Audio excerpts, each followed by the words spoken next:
망막색소 변성증의 합병증. 망막색소 변성증은 망막 주변부에 일조 모양의 세포들이 서서히 이 세포 수가 적어져 가면서 일조개가 뭐 이제 세포 수가 갈수록 적어져 가면서 시야가 좁아져 가는 겁니다. 이렇게 시야가 이렇게 한 지금 한 150, 160도 각도를 내가 볼 수 있다면 갈수록 이렇게 좁아져서 뭐 30도만 보여요. 이 겉은 안 보입니다. 그 다음에 야맹증이 심하게 되고 세포들이 망막 주변부에 일조개의 세포가 있는데 그것이 세포수가 적어지면서 갈수록 시야가 좁아지게 되고 또 야맹증이 갈수록 더 심해지게 되고 또 망막 중심부에는 600만 개의 원뿔 모양의 세포가 있는데 그 세포까지 손상이 오게 되면서 백내장도 오게 되고 주맹증도 심하게 되고 또 찌꺼기들이 순환이 안 되면서 노폐물들이 나가질 않으니까 눈에 자꾸 뭐가 쌓이고 뭐가 황토가 뭐가 가린 느낌, 뭐가 이물질들이 있는 느낌. 또 갈수록 시야가 좁아집니다. 시력 장애, 시력 상실의 원인이 됩니다. 황반부 세포가 죽게 되면 황반부는 세밀한 것을 보는 역할, 색깔을 구분하는 역할을 하게 되는데 그 역할도 못하게 됩니다. 그러면 이 황반부 세포가 죽지 않게 하려면 어떻게 해야 되겠습니까? 선천성이라는 병은 유전자가 우리가 태어날 때 유전자 XXXY 해가지고 유전자가 있습니다. 유전자가 있어서 질병을 발현하고 성격을 발현하고 이 유전자에서 정보를 내보냅니다. 유전자 정보를 내보낼 때 단백질을 촉매로 삼아서 제 역할을 하게 되거나 우리 빛을 전기 에너지로 바꿔주는데 유전자가 단백질을 내보내서 그 촉매 역할을 하게 됩니다. 유전자에서 모든 정보를 가지고 그 정보를 내보냅니다. 우리는 그것을 선천성 원인이다 그렇게 얘기를 합니다. 타고난 X 유전자의 성질대로 이렇게 정보를 내보내서 우리가 질병을 앓게 되고 부모님이 질병을 앓았으면 나도 질병을 앓을 확률이 높다. 부모님이 무슨 심장병이 앓아서 돌아가셨으면 나도 심장병으로 돌아갈 확률이 높다. 그래서 유전적인 원인이다 그 얘기를 합니다. 그런데 후성 유전학이라는 것이 있습니다. 선천적인 기질을 타고나는 경우, 후천적인 기질을 타고나는 경우, 또 같은 부모로부터 태어났어도 형제 자매가 부모의 유전자를 완전 물려받은 애가 있는가 하면 또 질병의 유전자를 물려받은가 하면 누군가는 또 물려받지 않습니다. 누군가는 부모가 협심증이면 협심증으로 돌아갈 수가 있지만 누구는 또 그렇지 않습니다. 또 그런 유전자를 갖고 있더라도 이 유전자에서 나오는 이 정보의 발현, 얘가 이제 그 질병의 유전자를 갖고 있으면 그 질병의 유전자를 이 선천성이라는 병으로 이 병을 만들어야 되는데 이것을 변화시키는 요소들이 있습니다. 그 요소 가운데 중요한 것이 후성 유전학이라는 겁니다. 후성 유전학.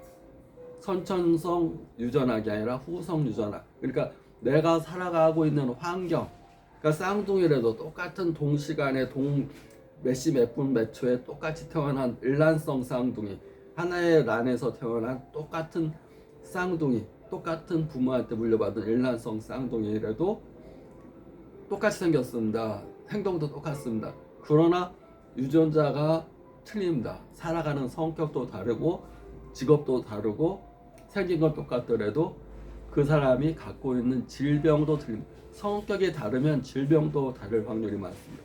부모의 성질을 그대로 닮은 형제가 있는가 하면 부모의 성질을 닮지 않은 사람도 있습니다. 그거에 큰 영향을 미친 거. 왜 부모 밑에서 똑같은 사람이 태어났는데 그리고 거의 부모한테서 태어났기 때문에 거의 비슷한 환경에서 자랄 거라고 생각하지만 다르게 삽니다. 다른 환경입니다. 부모하고 똑같은 집에서 사니까 비슷한 환경일 것 같지만 다른 환경에서 삽니다. 누구는 똑같은 어려운 시기를 겪을 때 누구는 그 어려운 시기를 겪지 않습니다. 예를 들어서 누구는 대학 입시를 볼 때 누구는 막 그 대학 입시라는 게 큰 스트레스 작용해서 막 힘들어하는데 다른 형제는 대학 입시가 큰 스트레스 아닙니다. 이 사람한테는 그건 별로 어려운 게 아닙니다. 살아가면서 다른 형태의 어려움이 있을 수 있습니다.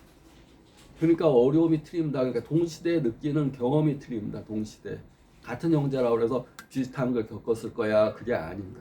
그래서 그 경험이, 환경이, 그 습관이 성격을 만드는 겁니다. 그 성격이 질병을 만드는 겁니다. 그래서 습관이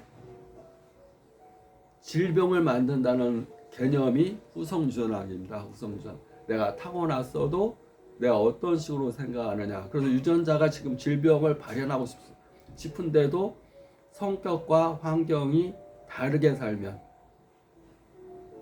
이 질병이 발현이 안 된다.